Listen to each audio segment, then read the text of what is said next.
আসসালামু আলাইকুম। AIM online পেজে আপনাদের সবাইকে স্বাগতম। মূলত আমার এই ভিডিওটা করা হচ্ছে প্রবাসীদের মতামত জানার জন্য। বাংলাদেশ সরকার বলছে যে ব্যাংকে টাকার জন্য, এবং আমাদের প্রবাসী ভাইরা কি বলতে চায়, তারা কি ব্যাংকে টাকা দিতে চায় নাকি আপনার হুন্ডিতে টাকা দিতে চায়, সে বিষয়ে আমাদের বাংলাদেশি ভাইদের কিছু মতামত নিব। অবশ্যই আপনারা ভিডিওটা লাস্ট পর্যন্ত দেখবেন। আর যদি ভিডিওটা ভালো লাগে অবশ্যই ভিডিওটা শেয়ার করবেন। বলছে যে আপনার ব্যাংকে টাকা দেওয়ার জন্য, এখন আপনি কি ব্যাংকে টাকা দেওয়ার জন্য ইচ্ছুক নাকি হুন্ডিতে টাকা দিবেন? আমরা বিগত সবসময় ব্যাংকে টাকা দিয়ে আসছি দেশের উন্নতির জন্য। ইদানিং যে অবস্থা হয়েছে, প্রায় এক সপ্তাহ যাবৎ নেটওয়ার্ক বন্ধ। আমাদের যারা প্রবাসীরা ভাইয়া আছি, আমরা যোগাযোগ করতে পারছি না কোনোভাবেই। অথবা সুতরাং আমরা সিদ্ধান্ত নিয়েছি ব্যাংকে আর টাকা দিব না, আমাদের হুন্ডি বা বিকাশে টাকা দিব ফ্যামিলির জন্য। যদি আপনি ব্যাংকে টাকা না দেন, যদি আপনি হুন্ডিতে টাকা দেন, তাহলে তো আমাদের বাংলাদেশের জন্য ক্ষতি হবে না? সেটা আমরা কিছু করার নাই। ওই টাকা দিয়ে আমাদের টাকাই ব্যবহার করছে প্রশাসন, করে আমাদের ছাত্র জনতার উপরে বিভিন্নভাবে আঘাত আনছে এবং অনেকের মায়ের বুক খালি হয়েছে। আমরা সেটা আর দেখতে চাই না। আমরা চাই সুস্থ শান্তি বাংলাদেশের, সুস্থ বিচার চাই। এবং আমরা যতদিন আছি প্রবাসী, আমরা ঐক্যবদ্ধ হয়েছি। আমরা সবাই হুন্ডিতে বা বিকাশে টাকা দিব যতদিন পর্যন্ত দেশ সঠিক না হবে।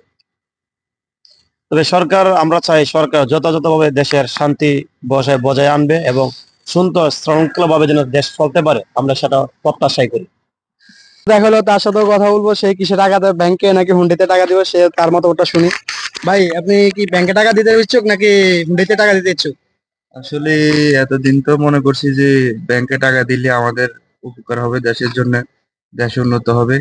এখন বর্তমানে যে আমাদের পলক ভাই যে কথাটা বলছে যে প্রবাসী করে দেশে যাইতে দিবে না, এই জন্যে খুবই খারাপ লাগতেছে নিজ থেকে।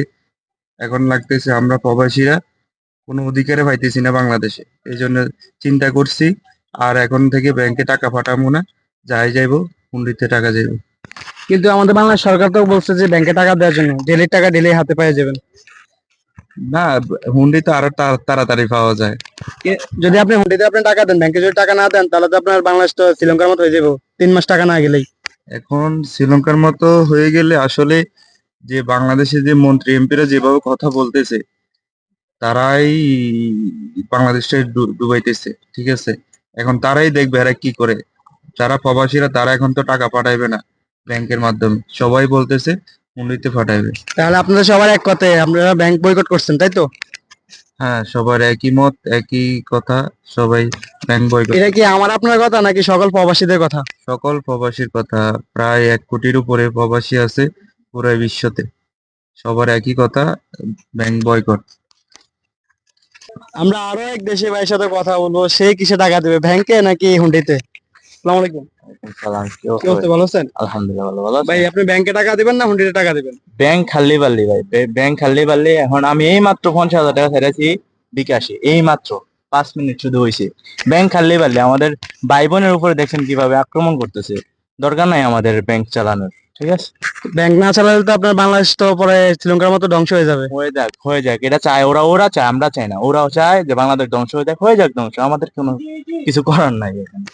তো বাংলাদেশে তো আমরা তো প্রবাসে থাকি, বাংলাদেশে যারা থাকে তারা তো পরে না খাই থাকবে, তারা তো দুর্ভিক্ষের মধ্যে পড়বে। না খেয়ে কেন থাকবো? আমরা বিকাশ আছে, বিকাশে পাঠাবো, অবশ্যই ওরা খাইতে পারবো ইনশাল্লাহ, কোনো তাহলে আপনাদের এক কথায় আপনারা ব্যাংক বয়কট করছেন, তাই তো? অবশ্যই।